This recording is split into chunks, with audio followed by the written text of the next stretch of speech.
우리는 각자 예수를 믿는다고 합니다. 여러분이 믿는 예수는 누구십니까?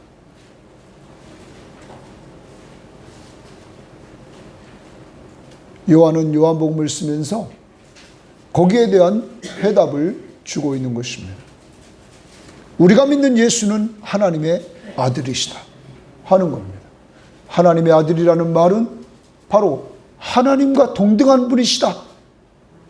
그리고 그는 창조주 하나님이시다. 이렇게 소개하고 있습니다. 더 나아갑니다. 그는 그리스도라고 말합니다. 그리스도라는 말은 원래 헬라 말입니다.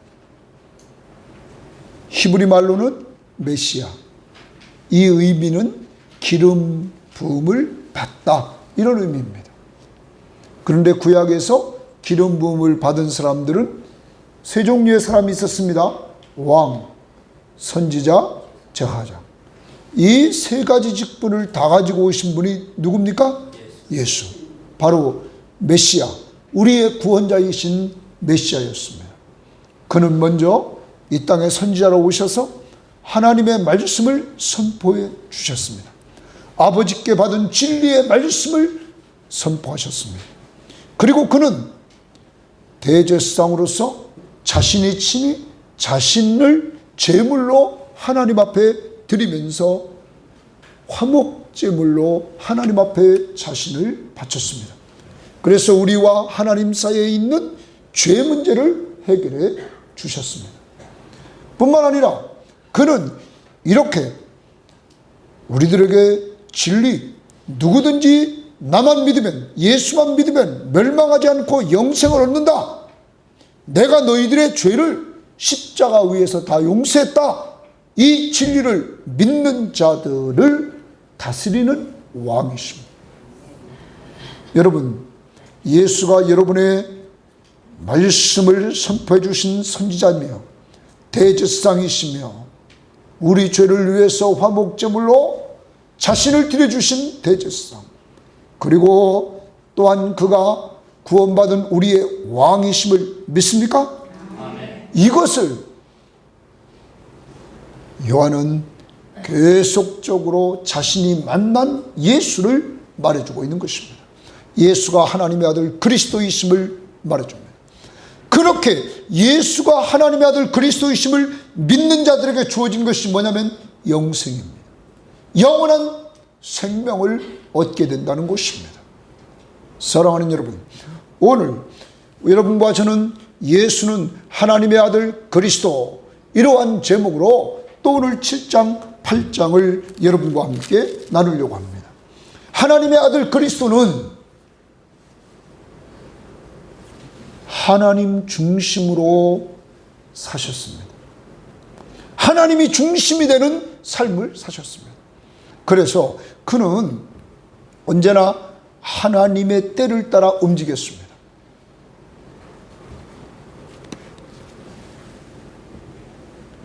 예수님이 초막절이 가까워오자 그의 형제들이 말을 합니다.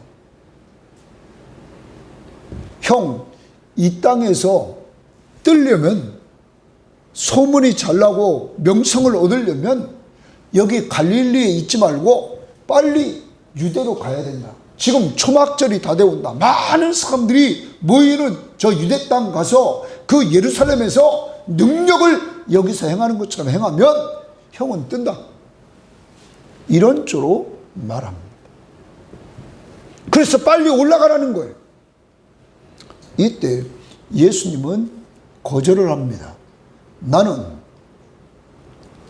하나님의 때에 움직이는 자지 내 마음대로 움직이지 않는다. 하나님의 때가 이르지 않았다. 이렇게 말씀하십니다.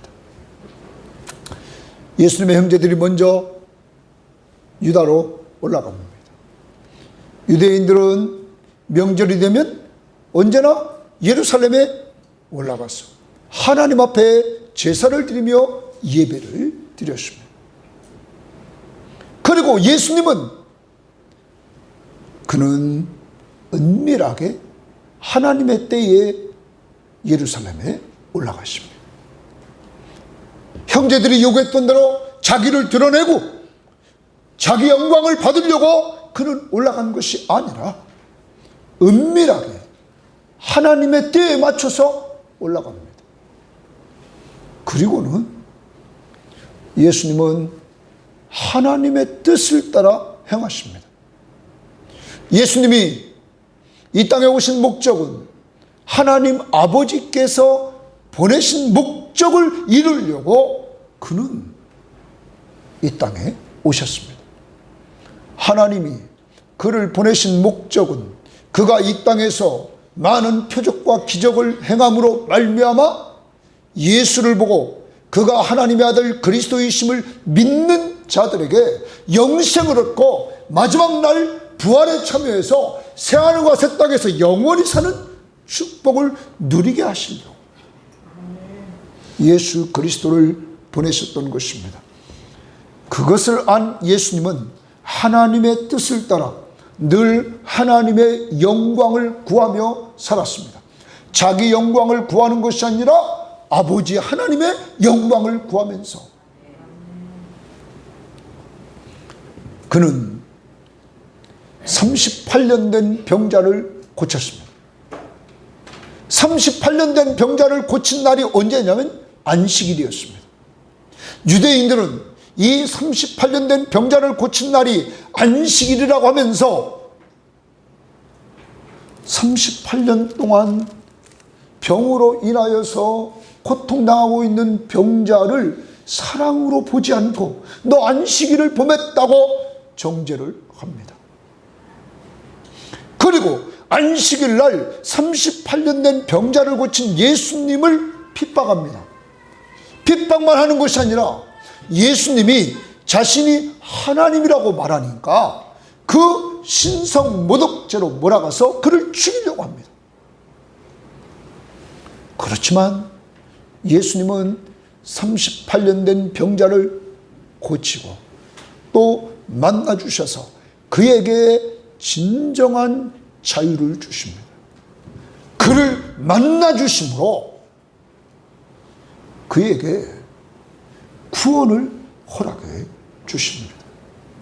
사랑하는 여러분, 당시 유대인들은 안식일 겉껍데기, 안식일 날 병을 고쳤다 안 고쳤다 하는 것만 생각했지 율법의 원래 정신은 하나님 사랑, 이웃 사랑, 이 율법의 정신을 잊어버렸습니다. 여러분과 저도 꼭 기억해야 됩니다. 성경을 부분적으로만 잘못 알고 있으면 우리도 이렇게 됩니다. 성경 구약에서 모세오경 십계명을 주실 때 하나님의 뜻은 하나님을 사랑하고 이웃을 사랑하는 측면에서 십계명을 주셨던 것입니다. 그러므로 여러분, 안식일 날 병자를 고친 건 사랑으로 행한 겁니다. 그에게 예수님이 자비를 베푼 겁니다. 그를 불쌍히 여기셔서 사랑을 베풀어서 그를 치유해 주신 것입니다. 그러면 예수님은 율법의 정신으로 행했기에 죄요 아니에요? 아니라고. 그런데 도리어 이렇게 사랑으로 38년 된 병자를 고친 것이 안식이라고 하면서 안식일 날 일을 했다고 하면서 그 사람을 정죄하고, 왜냐하면 예수님이 그 사람에게 일어나 자리를 들고 걸어가라, 일어나서 자리를 들고 걸어가는 것이 일한 거라는 거예요. 안식일 날 일했으므로 뭘 범했어요? 죄를 범했다는 거예요. 정죄합니다. 또한 안식일 날 이렇게 38년 동안 고통당했던 자리에서 해방시켜 주신 예수 그리스도를 핍박합니다. 그리고 죽이려고 했던 것입니다. 사랑하는 여러분, 여러분과 저는 이 땅을 살아가면서 우리의 모습을 봐야 됩니다. 우리의 모습은 어떤지. 많은 유대인들이나 우리들이 내 때, 내 뜻을 이루려고 언제나 우리는 살아갑니다. 그래서 요 때가 됐다 하면 됐다. 그리고 누구 뜻대로 해요? 자기 뜻대로 행해 나갑니다. 그러므로 인생에서 많은 사람들이 절망하고 좌절하고 낙심하는 이러한 삶을 살아갑니다. 그런데 예수님은 그렇게 살지 않으셨습니다. 예수님은 언제나 자기 때가 아니라 누구 때? 하나님의 때에 누구의 뜻을 이루고 하나님의 뜻을 이루면서 행하려고 했다는 사실입니다. 성경에서 하나님의 때에 하나님의 뜻을 이루는 장면을 보여준 것이 하나 있습니다. 그것은 구약 성경에서 야곱이라는 인물입니다. 야곱은 형 에서에게서 장자권을 뺏고 아버지 앞에 축복을 다 받고는 형 에서가 죽이려고 하자 외삼촌 라반의 집으로 도망갔습니다. 외삼촌 라반의 집에 도망갔어요. 거기서 그는 일을 해줍니다. 그런데 일을 하면 할수록 외삼촌 라반이 계속 임금을 안 주고 속입니다. 10번씩이나 속입니다. 그는 견딜 수 없었습니다. 그래서 다시 계약을 맺습니다. 얼룩진 것은 다 내 거로 합시다 하고 이제 계약을 했는데 양 중에 얼룩진 것이 나올 확률이 별로 없는데 하나님은 야곱을 축복해 주셔서 그에게 많은 양들을 주셨습니다. 그러자 외삼촌 라반이 31장에 와서 야곱의 소유가 점점 많아지고 자기 소유는 줄어들자 야곱을 미워합니다. 여러분, 전과 같이 야곱에게 외삼촌 라반이 대하지를 않습니다. 이때 여호와께서 야곱에게 말씀하십니다. 돌아가라. 이제 돌아가라. 내가 너와 함께 있으리라. 돌아가라. 자, 환경을 잘 봐야 됩니다. 자기가 이제까지 10년 동안 죽으라고 목숨 걸고 낮과 밤으로 수고했던 이 외삼촌 라반, 야곱이 와서 부조가 됐던 외삼촌 라반, 그가 미워하기 시작합니다. 여기에다가 누가 이제 돌아가라고 말해요? 하나님이 말씀하십니다. 야곱은 이때도 금방 행동을 옮기지 않습니다.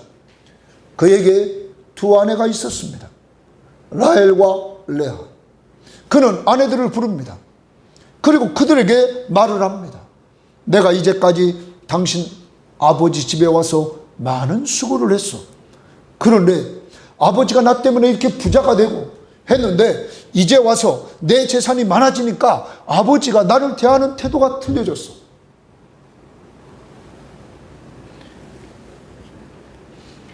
이런 가운데 하나님이 이곳에서 떠나라고 하오. 어떻게 했으면 좋겠어? 두 아내들이 여보 떠납시다 말합니다. 그들이 이렇게 말합니다. 아버지가 우리를 위해서 해준 것이 무엇이냐고. 실제 아버지는 어떻게 보면 야곱에게 두 아들을 뭐 한 거예요? 판 거죠. 야곱의 인건비, 20년 동안 수고했던 야곱의 인건비, 그리고 떠나게 됩니다. 사랑하는 여러분, 잘 봅시다. 야곱은 자기 마음대로 자기 때에 자기 뜻대로 하지 않았습니다. 야곱은 하나님의 때에 하나님의 뜻을 따라 움직였다는 것입니다. 그러므로 야곱의 삶 속에 하나님은 계속적으로 축복해 줬던 것입니다. 과거에는 야곱이 거짓말쟁이였습니다. 속이는 자였습니다. 욕심꾸러기였습니다. 그런데 하나님 만나고는 이렇게 하나님이 훈련을 시켜서 하나님의 때에 하나님의 뜻을 이루면서 움직였다는 거죠. 이제까지 여러분과 저 기억해야 됩니다. 내 때에 내 뜻대로 살면 내가 잘 되겠지. 여러분, 그렇게 살면 잘 돼도 잘 되는 것이 아닙니다. 예수님 모습을 보고 야곱을 보면서 우리가 하나님 앞에 진정한 축복된 삶, 그것은 하나님의 때를 따라 움직이고 하나님의 뜻을 따라 행하는 것입니다. 그러므로 우리는 찬양을 부르는 것입니다. 아까 불렀던 우리 찬양 부릅니다. 623장 우리 찬양합니다. 가사를 생각하면서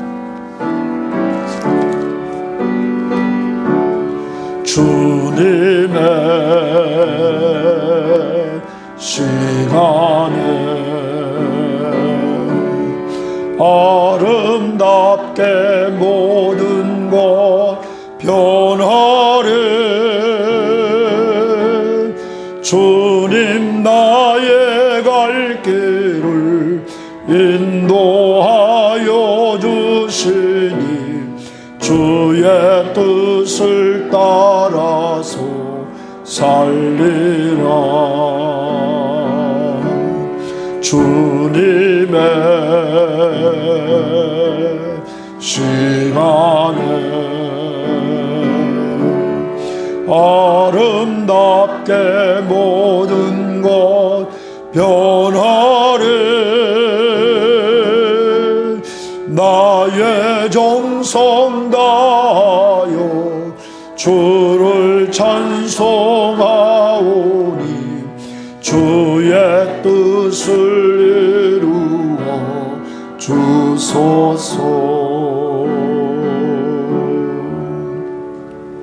주님의 시간에, 주님의 때에 아름답게 모든 것 변하리.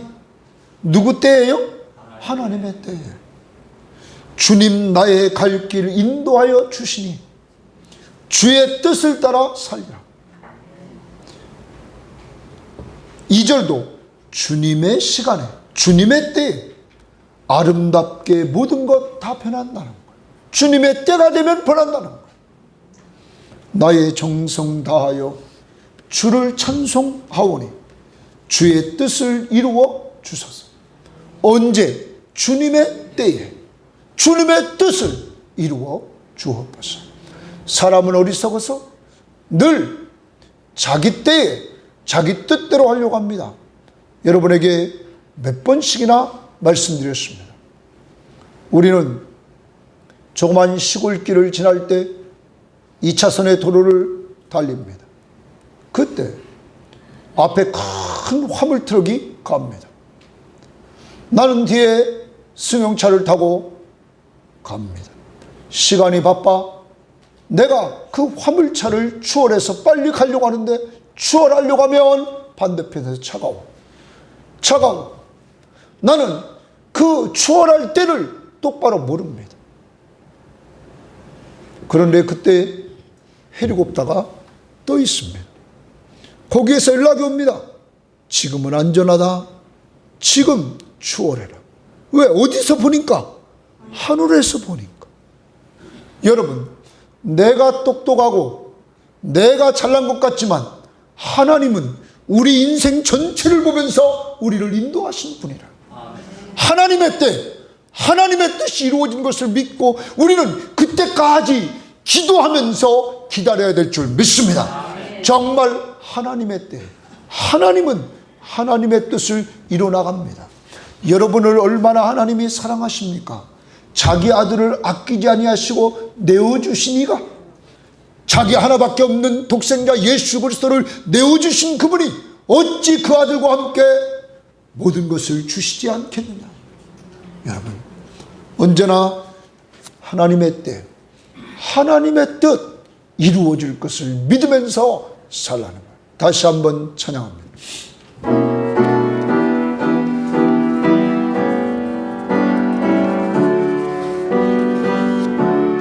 주님의 시간에 아름답게 모든 것 변화를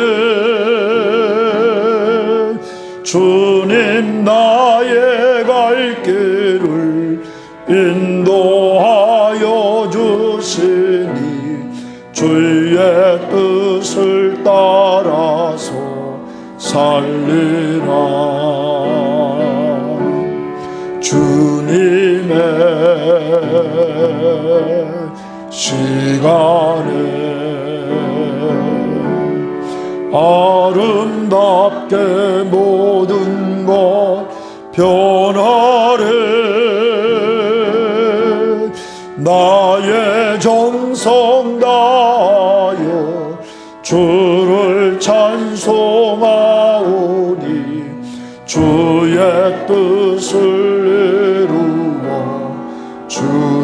하소서.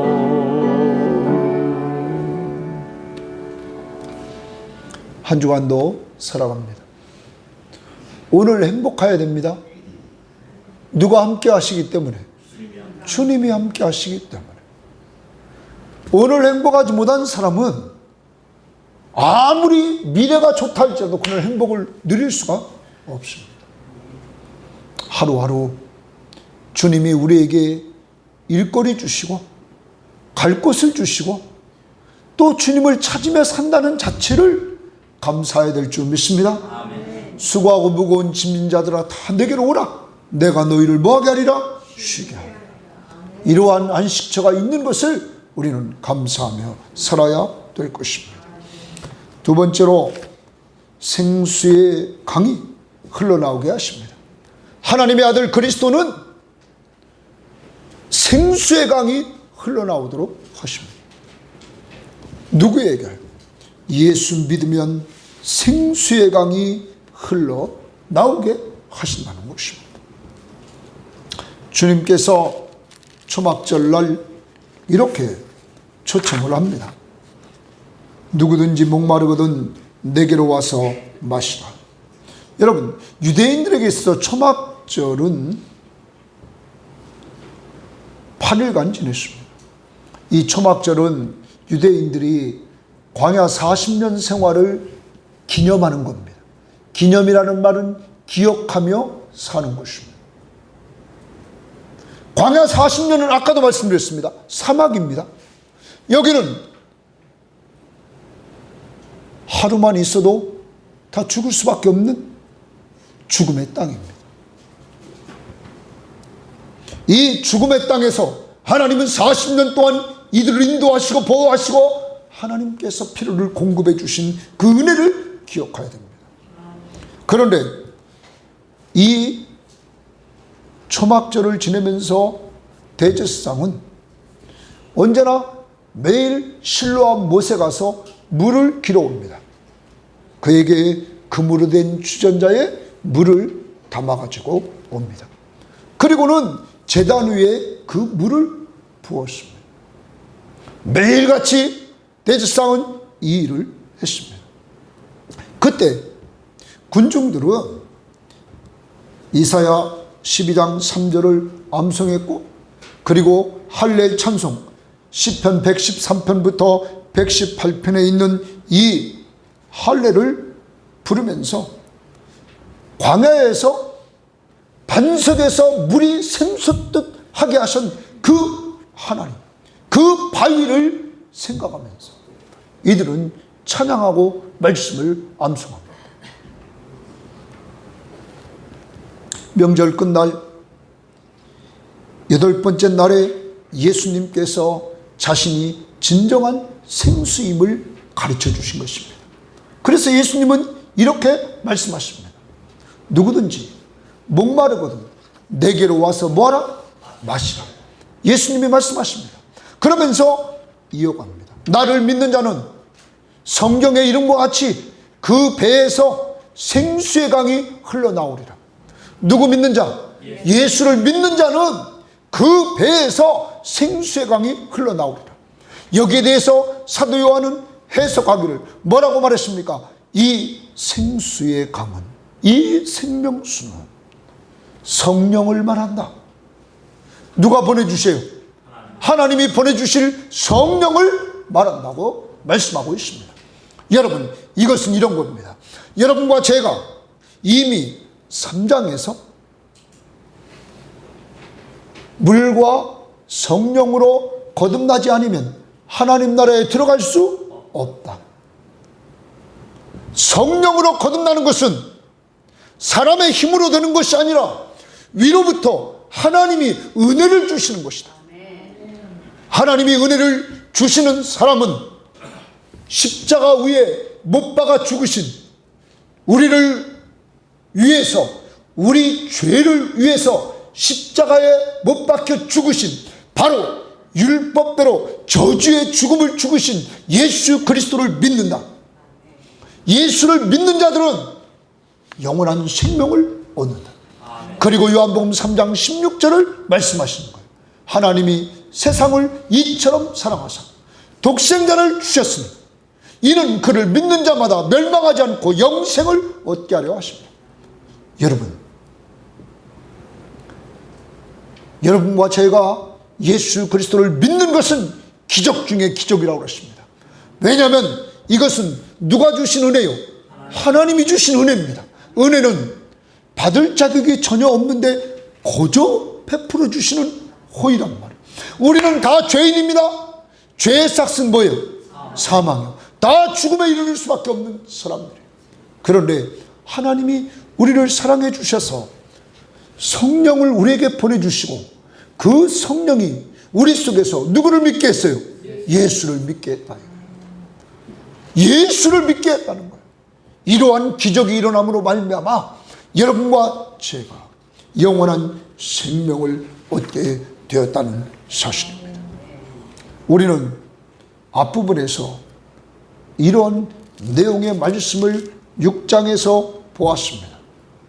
6장 35절에 보면 예수께서 이르시되 나는 생명의 떡이니 내게 오는 자는 결코 줄이지 아니할 터이요 나를 믿는 자는 영원히 목마르지 아니하리라. 여러분, 예수님에게 나와 예수님을 믿으면 굶주리지 않고 목마르지도 않는 역사가 일어난다는 거예요. 왜냐하면 예수님이 생명의 떡이시며 예수님의 생수의 강물이심을 우리들에게 보여주고 있는 것이죠. 사랑하는 여러분, 이렇게 되므로 여러분과 제가 예수 믿고 구원받은 이러한 역사로 말미암아 우리의 마음속에 이제 생수의 강이 흐릅니다. 여러분과 저의 생명수 강이 흐릅니다. 이것은 영원한 생명을 우리가 누리게 된다는 거예요. 여러분과 제가 언젠가 이 땅을 떠납니다. 이 땅을 떠나는 것은 육신과 영혼이 분리되는 것뿐이지 우리가 죽는 게 아닙니다. 육신은 어디로? 흙으로 돌아갈 뿐이고 영혼은 누구 앞으로? 하나님 앞으로. 우리 속에 이미 영원한 생명이 있기 때문에 이러한 은혜를 예수 믿는 믿음의 사람들에게 허락해 주신 것입니다. 이제 여러분과 저는 예수 믿으면 생명수강이 흐른다. 그런데 이러한 예수님의 말씀을 듣고는 사람들의 반응이 나타납니다. 첫 번째 반응은 이 사람이 그 선지자인가? 모세가 말했던 그 선지자인가? 신명기 18장 15절에 말했던 모세와 같은 선지자. 그래서 우리들에게 떡을 주고 물을 공급해 줄 자인가? 또 어떤 사람은 이 사람이 정말 그리스도인가? 그런데 또 어떤 사람은 말하기를 이 사람은 그리스도가 아니야. 왜냐하면 이 사람은 갈릴리 사람이잖아. 그리스도는 다윗의 씨에서 나온다고 했고 그리스도는 유대 땅 베들레헴에서 태어난다고 그랬잖아. 이 사람은 갈릴리 사람이잖아. 여러분, 예수님이 유대 땅 베들레헴에서 태어난 걸 모른 거죠. 예수님이 유대인들은 다 호적하라 헤롯이 명령했을 때 그의 아내 마리아가 거기까지 갔어요, 안 갔어요? 갔다. 그래서 유대 땅 베들레헴에서 났죠.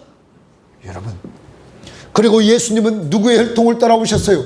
다윗의 혈통을 따라왔죠. 이 사람들은 그것을 모르고는 예수가 그리스도가 아니라 말합니다. 예수님이 행하시는 표적과 말씀의 권세를 보면 이 사람은 분명히 하나님의 아들 그리스도인데 그를 믿지 않습니다. 또한 종교 지도자들이었던 당시의 당국자들, 이들이 성전 경비병들을 보내서 예수를 잡아오라고 그랬어요.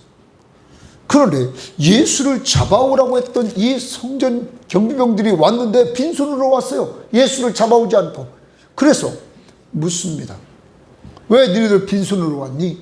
이때 이들이 말하기를 그 사람이 말하는 것처럼 말한 사람은 이제까지 없었나이다. 그 사람이 말하는 것처럼 말하는 사람은 이제까지 없었나이다. 이들도 예수님 말씀 앞에 예수님을 잡으러 갔던 성전 경비병들도 말씀의 능력을 인정하게 되었습니다. 그랬더니 이 바리새인들, 당국자들이 저주를 합니다. 봐라, 당국자들이나 바리새인 중에 그를 믿는 자가 있느냐? 율법을 알지 못하는 이 무리는 저주를 받을지어다. 이렇게 사람을 저주합니다. 이때 거기에 공회원 중에 한 사람인 니고데모라는 사람이 있었습니다. 그 사람이 말을 합니다. 우리 율법은 사람의 말을 듣고 그 행한 것을 알기 전에 심판하느냐? 자, 율법은 먼저 판단을 내릴 때 말을 듣고 판단을 내립니다. 그리고 그 사람이 어떻게 행하는가를 알고 판단합니다. 그런데 이들은 지금 무조건 판단을 하고 있다는 거예요. 그러므로 니고데모는 예수님을 변호하고 있는 것이죠. 니고데모가 예수님을 변호하는 이 모습을 보여준 변화된 삶을 살게 되는데 그가 변화된 이유가 어디에 있을까요? 요한복음 3장으로 가면 어느 날 저녁에 예수님에게 니고데모가 찾아왔습니다. 그는 유대인의 관원이었습니다. 그는 바리새인이었습니다. 그는 부자였습니다. 그는 유대인의 랍비로 존경받는 사람이었습니다. 그런데 그는 밤에 찾아옵니다. 왜냐하면 사람들에게 자기의 신분을 노출하면 좋지 않으니까. 그리고 예수님은 그에게 말씀을 가르쳐 주셨습니다. 사람이 물과 성령으로 거듭나지 아니하면 하나님 나라를 볼 수도 없고 들어갈 수도 없다. 제가 어머니 뱃속에 다시 들어갔다가 나옵니까? 아니다. 그 거듭남에 대해서 예수님이 설명하기를 뭐라고 그러냐면 봐라, 바람이 어디서 불어서 어디로 가는지 바람이 보여요, 안 보여요? 안 보인다. 그런데 바람은 불어서 나뭇가지는 흔들린다. 이와 같이 성령으로 난 사람도 똑같다. 성령으로 난 사람도 눈에 보이지는 않는다. 성령이 눈에 보이지는 않는다. 거듭남이 눈에 보이지는 않지만 분명한 것은 바람이 불고 있다는 것이다. 자, 그와 같이 구약을 설명합니다. 구약에서 이스라엘 백성들이 하나님을 원망하고 모세를 원망하다가 하나님이 사막에 있는 불뱀을 통해서 사람들을 물게 했다. 그랬더니 사람들이 죽어갔다. 그때 이스라엘 백성들이 모세에게 말했다. 모세요, 빨리 하나님 앞에 기도해서 우리를 살려달라고 하십시오. 모세가 하나님 앞에 기도합니다. 그랬더니 하나님께서 사는 방법을 가르쳐 줍니다. 노스로, 구리로 뱀을 만들어 장대 위에 달아라. 그리고 누구든지 뱀에 물린 자가 그 뱀을 쳐다보면 살리라. 노뱀을 쳐다보면 살리라. 이와 같이 인자도 예수도 들려야 하리니 나도 들려야 된다.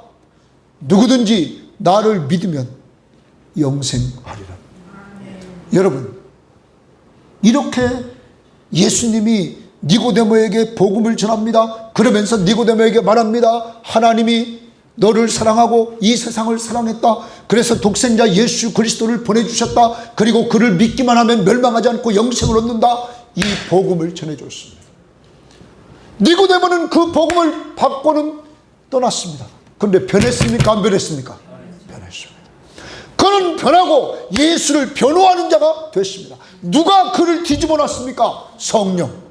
성령으로 거듭나는 역사가 이루어졌다는 것입니다. 그는 성령을 통하여 예수 믿고 변화되어서 예수를 전하는 자가 됐습니다. 더 나아갑니다. 그는 19장에 예수님이 십자가에 못 박혀 죽으셨습니다. 이때 제자들은 다 도망갔습니다. 이때 아리마대 사람 요새와 함께 예수님의 장례를 치를 때 모략과 유황을 갖다 바쳤는데, 예수님의 장례를 위해서 쓰려고 가져왔는데 그것은 당시의 왕족들이 쓸 만큼 가져왔더라. 그러므로 이 니고데모는 아주 부자였습니다. 예수님의 장례를 위해서 그는 과감하게 자신이 가지고 있는 귀한 것 사서 바치게 되었던 것입니다. 헌신자가 됐습니다. 누구를 위해서? 예수. 예수를 똑바로 만나고 성령 받으면 그 사람은 주를 위해서 헌신할 줄 믿습니다. 자기를 위해 살지 않습니다. 주를 위해 삽니다. 사랑하는 여러분, 누구를 증거하면서? 예수를 증거하면서 예수님과 교제해야 됩니다. 우리 섬김의 교회가 늘 말씀을 읽고 성경 시험지하고 큐티하고 지금 유튜브 방송 듣고 자꾸 말씀으로 가자는 것은 이렇게 니고데모가 예수님과 교제했을 때, 말씀을 들었을 때 뭐가 생겼어요? 믿음이 생겼다는 거예요. 성령 받고 믿음이 생겼다는 거야. 놀라운 역사예요. 여러분과 제가 성경을 가까이 하고 하나님 말씀을 듣는 가운데 누가 역사했어요? 성령이 역사해서 우리들이 이 예수를 믿게 하더라는 거예요. 이런 기적의 역사가 일어났어요. 그러므로 여러분이 헌신하는 줄 믿습니다. 오늘로 이 교회가 이렇게 여기까지 온 것은 여러분의 헌신이 있었기에 여기까지 왔습니다. 그런데 그 헌신의 중심에는 성령이 여러분 안에 있는 줄 믿습니다. 이 교회 안에 성령이 있기에 이렇게 여기까지 걸어왔다는 거예요. 니고데모의 속에는 생수의 강이 흐르고 있었습니다. 이 생수의 강은, 이 성령은 은혜로 받는 줄 믿습니다. 하나님의 은혜로 이 시간 그 생수의 강물이 여러분에게도 흐르는 줄 믿습니다. 여러분에게도 흘러요. 뭐가 생수의 강이라고요? 성령. 이 시간 찬양합니다. 생수의 강, 여러분과 저 속에서 흐르는 내 주의 은혜 강가로 이 시간 찬양합니다. 이 강은 은혜 강가입니다. 거저받는 은혜 강가. 내 주의 은혜 강가로 저 십자가의 강가로 내 주의 사랑 있는 곳, 내 주의 강가로 내 주의 은혜 강가로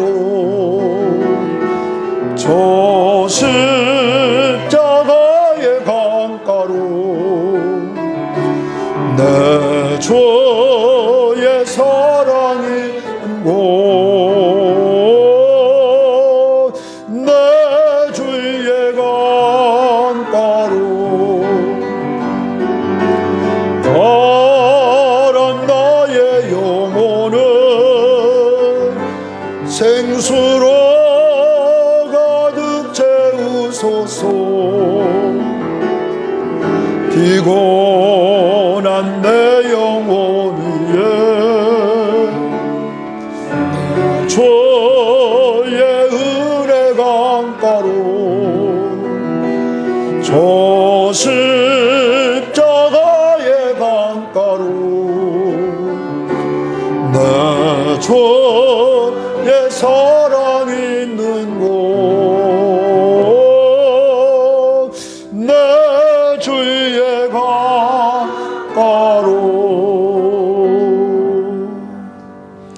누구든지 목마르거든 내게로 와서 마시라. 여러분과 저를 그는 불렀다고요. 인생에 정말 힘든 시기에 우리를 불렀다고. 교회는 일찍 나왔지만 우리가 주님을 인격적으로 만날 때를 돌아가 보면 내가 힘들 때였다, 내가 어려울 때였다. 그때 우리는 주님을 찾을 수밖에 없었다.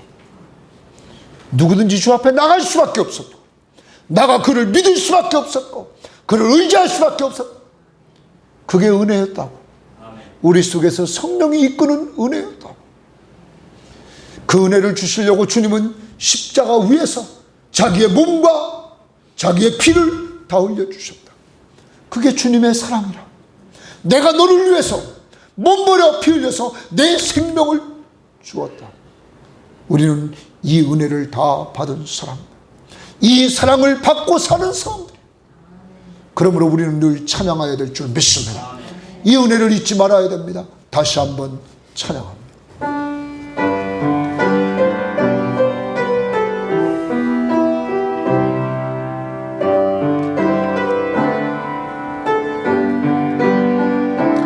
내 주의 은혜 강가로 저 십자가의 강가로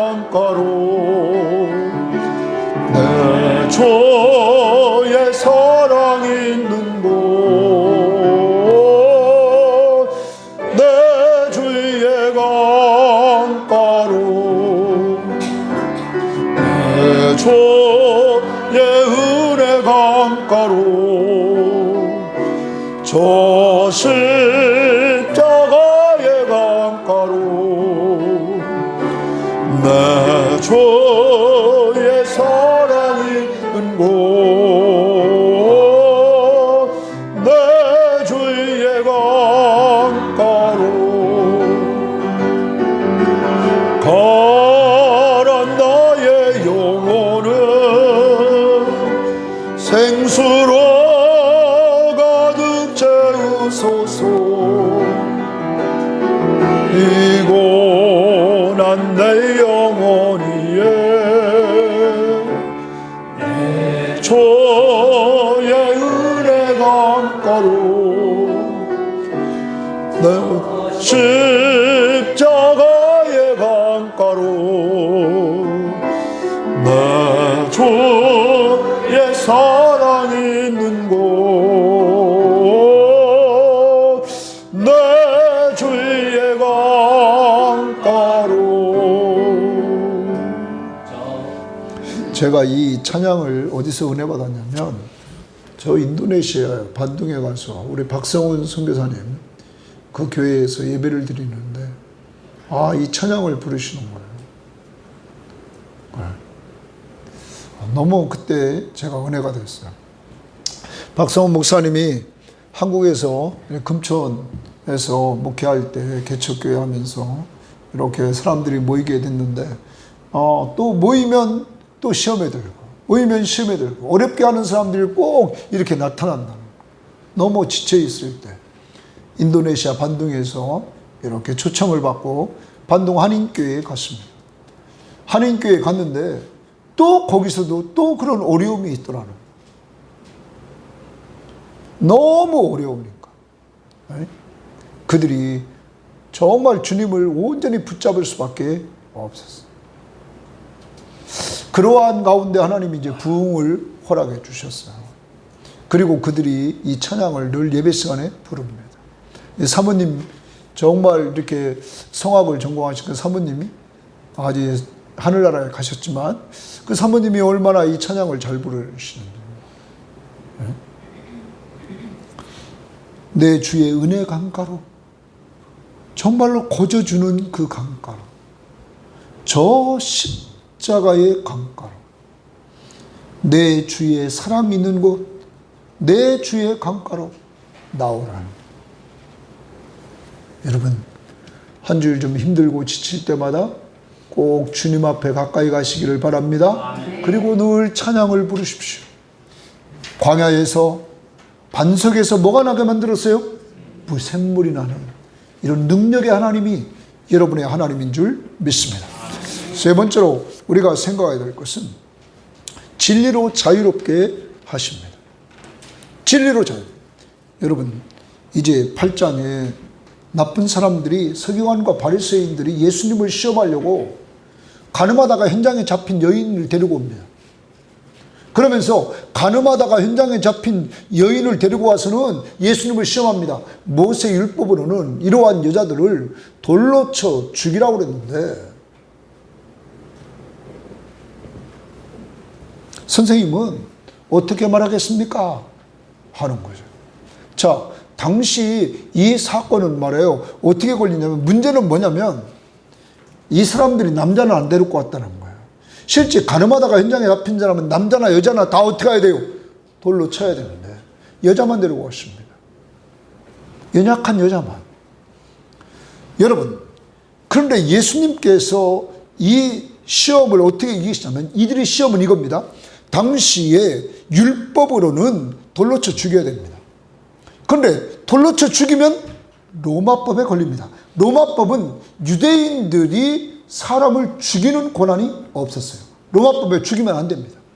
그러니까 예수님을 둘 중에 하나로 걸리게 만든 거죠. 만약에 안 때리면 어디에 걸려요? 유대법에, 율법에 걸리고, 때리면 어디에 걸려요? 로마법에 걸리는 거죠. 이렇게 예수님을 시험합니다. 이때 예수님이 땅에다 글을 씁니다. 그리고 일어나서 그들에게 말합니다. 너희 중에 죄 없는 자가 돌로 치라. 너희 중에 죄 없는 자들 있으면 돌로 치라. 그랬더니 거기 모여있던 사람들이 한 사람 한 사람 떠나기 시작합니다. 예수님이 여인에게 묻습니다. 너를 정죄했던 사람들이 다 있느냐? 없습니다. 예수님과 이 여인만 남았습니다. 이때 예수님께서 이 여인에게 뭐라고 하나? 우리 한번 다 같이 읽어봅시다. 자, 이제 11절, 8장 11절을 다 같이 우리가 이제 보겠습니다. 11절 다 같이 읽어보겠어요. 시작. 대답하되 주여 없나이다. 예수께서 이르시되 나도 너를 정죄하지 아니하노니 가서 다시는 죄를 범하지 말라 하시니라. 다 갔습니다. 그럼 다 갔다는 말은 다 자신이 뭐임을 인정한 거예요? 죄인임을 인정합니다. 이 땅에 있는 모든 사람이 죄인입니다. 이제 예수님이 말합니다. 나도 너를 정죄하지 않는다. 정죄하지 않는다는 말은 죄를 정한다. 이것은 법정적 용어입니다. 너 죄인이다. 법정에서 뭐를 선언하는 거예요? 죄인임을 선언하는 거예요.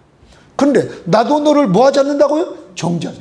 나도 너를 죄인이라고 하지 않겠다. 정죄하지 않는다. 다시는 죄를 범하지 말라. 이렇게 말합니다.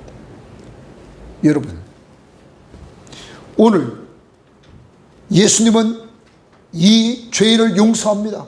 그 힘이 어디서 나오느냐? 여러분, 예수님은 8장 1절에 감람산에 올라갔습니다. 여기는 뭐 하는 곳이냐? 예수님이 습관을 따라 기도하셨던 것입니다. 누가복음 22장 39절에 예수님은 습관적으로 기도하시는 분이었습니다.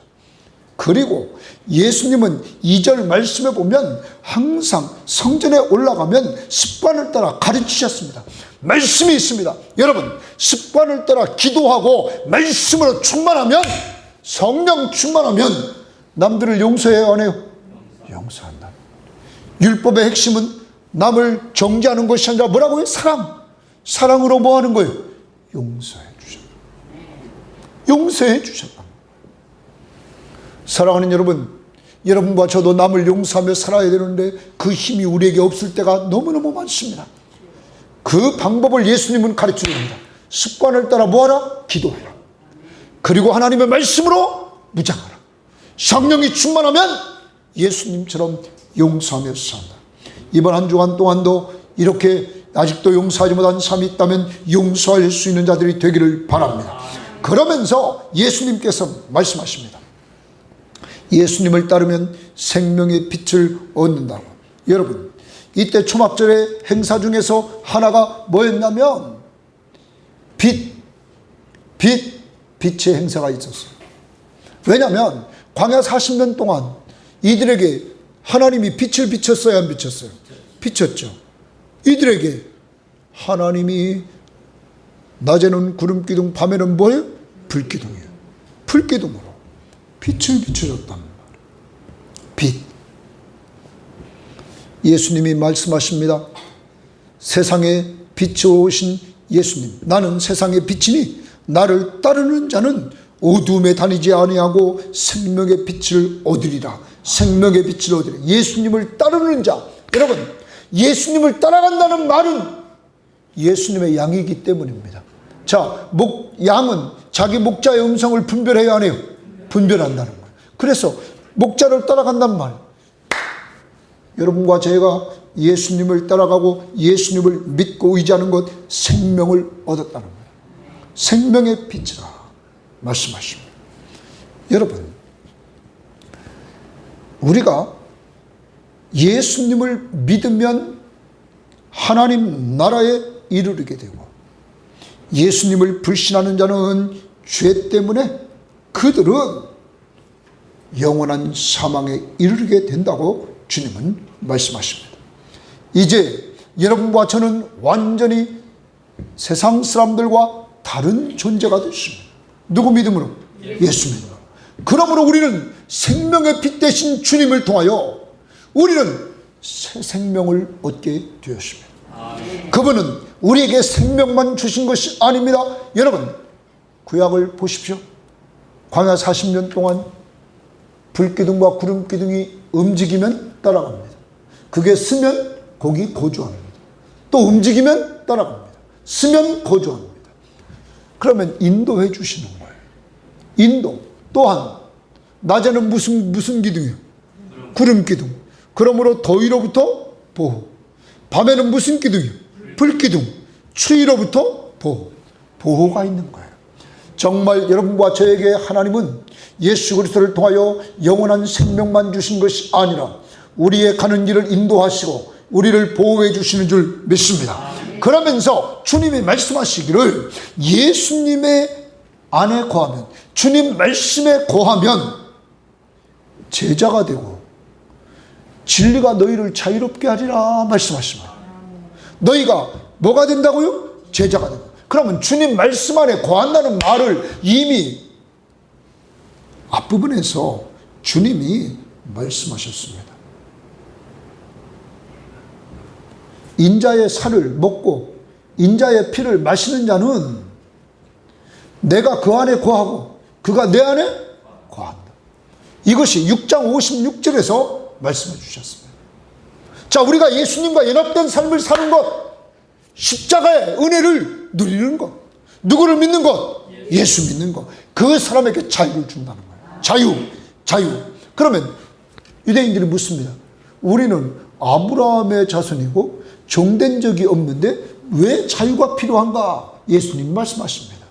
죄를 짓는 자는 다 뭐의 종이다? 죄의 종이다. 죄를 짓는 자는 다 뭐의 종이라고요? 죄의 종이라. 죄의 종이라. 이렇게 말씀하십니다. 그러면 당시에 종을 자유케 하는 방법은 두 가지입니다. 하나는 주인이 자기 종을 자유하게 만드는, 너 자유이냐 오늘부터, 너는 종이 아니라 자유이냐 말할 수 있습니다. 두 번째, 주인의 아들 중에서 장성한 아들, 성인이 된 아들이 종을 자유케 할 수 있었습니다.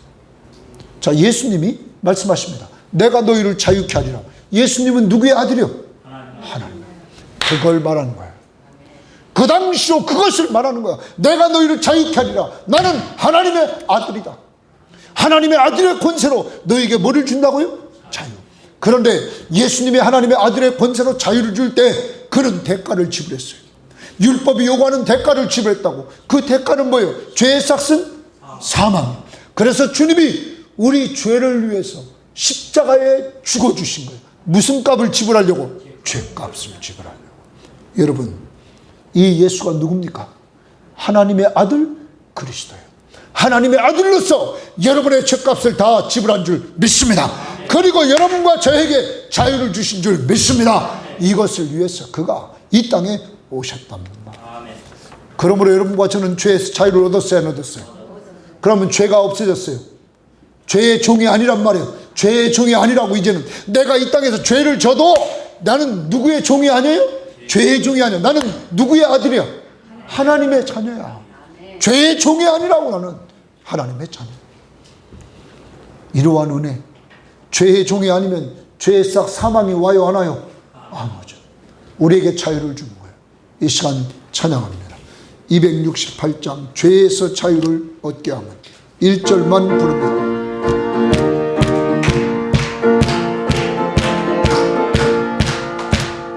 죄에서 자유를 얻게 하면 보혈의 능력, 주의 보혈, 시험을 이기고 승리하니 참 놀라운 능력이로다. 주의 보혈 능력이 또다. 주의 피 믿어. 주의 보혈 그 어린 양을 다시 한번 그로다. 죄에서 자유를 얻게 하면 보혈의 능력, 주의 보혈, 시험을 이기고 승리하니 참 놀라운 능력이로다. 주의 보혈 능력이 또다. 주의 피 믿어. 주의 보혈 그 다시 한번. 죄에서 자유로 얻게 함은 보혈의 능력 주의 보혈 시험을 이기고 승리하니 참 놀라운 능력이로다. 주의 보혈 능력이로다. 주의 피 믿어 주의 보혈 그 어린 양의 매우 귀중한 피로다. 이 시간 다 같이 기도합니다. 내 때에 내 뜻대로 살았던 나, 이 세상을 살아가면서 늘 만족함이 없고 늘 갈증을 느끼며 살았던 나, 나에게, 죄의 종인 나에게 자유를 주시려고 주님이 오셔서 십자가 위에서 죄값을 다 지불해 주셨다. 이제 예수 믿습니까? 예수 믿는 여러분은 죄의 종이 아닙니다. 진리가 너희를 자유롭게 하리라. 진리 대신 예수가 자유롭게 한 줄 믿습니다. 이 은혜를 생각하면서 여러분과 저는 늘 감사하며 살아야 됩니다. 그리고 그분은 이제 우리가 이 땅 살아가는 동안에 불기둥과 구름기둥으로 우리를 인도하시고 우리를 보호해 주십니다. 이때 우리는 이제 주님 중심으로 하나님의 때에 하나님의 뜻을 이루며 한 주간 살게 하옵소서. 내가 세상으로 자꾸 치우칠 때 생수의 강, 생명수 강, 예수께로 나와 성령 충만함으로 살 수 있는 힘을 주옵소서. 다 같이 기도하십시오. 하나님 아버지 감사합니다. 하나님 감사합니다. 하나님 감사합니다. 하나님 감사합니다. 참으로 20년이 아버지 하나님 죄에 말렸어. 죄에 싹슨 사망인 인생길이시오. 예수 믿고 하나님 죄와 사망과 사탄의 권세에서 자유를 얻게 됨을 감사합니다. 오 주여 감사합니다. 오 주여 감사합니다. 오 주여 감사합니다. 감사합니다. 감사합니다. 그리고 저희들에게 새 생명을 주시고 이제 우리의 가는 길을 인도하시고 우리의 가는 길을 보호해 주시는 주님 감사합니다. 감사합니다. 이제 주님 사막과 같은 이 세상을 살아가면서 내 뜻대로 살았던 것 용서해 주시고 내 때에 내 뜻대로 사는 방법 이제는 접어두게 하시고 주여 하나님의 때에 하나님의 뜻을 이루며 살아가는 귀한 역사를 이루게 하옵소서. 그리고 저와 여기 있는 모든 사람들과 우리 성김의 교우들 하나님이여 저들의 배에서 생수의 강물이 흐르게 하심을 감사합니다. 이제 이 생수의 강물이 넘쳐 흐르게 하셔서 저들과 저들 가족들을 변화시켜 주시는 놀라운 역사를 이루어 주시기를 원합니다. 하나님의 성령이 이러한 일들을 온전히 해나가 주셔서 하나님 앞에 영광 돌리게 하옵소서. 하나님 앞에 영광 돌리게 하옵소서. 하나님 앞에 영광 돌리게 하옵소서. 지금은 우리 주 예수 그리스도의 은혜와 하나님의 사랑하심과 성령의 교통하심이 죄와 사망에 종했던 저희들에게 인생의 어느 시점에 찾아와 주시고 성령을 부어주셔서 예수 믿고 예수 따라감으로 진리에서 자유함을 얻을 수 있도록 인도해 주심을 감사하면서 생명의 빛 되신 주님이 인도하시고 보호해 주시며 하나님의 때에 하나님의 뜻을 쫓기를 원하며 이들의 배에서 생수의 강물이 흐른 것처럼 그 강물이 흘러 진리의 성령이 저들의 믿지 않는 가족들, 전도 대상자들 그들을 듬뿍 적시기를 원하며 이 시간 출발하는 모든 신명들 머리머리 위에와 저들의 가족들과 직장과 사업터전과 이 민족 위에 이제로부터 영원토록 함께 있을지어다. 아멘.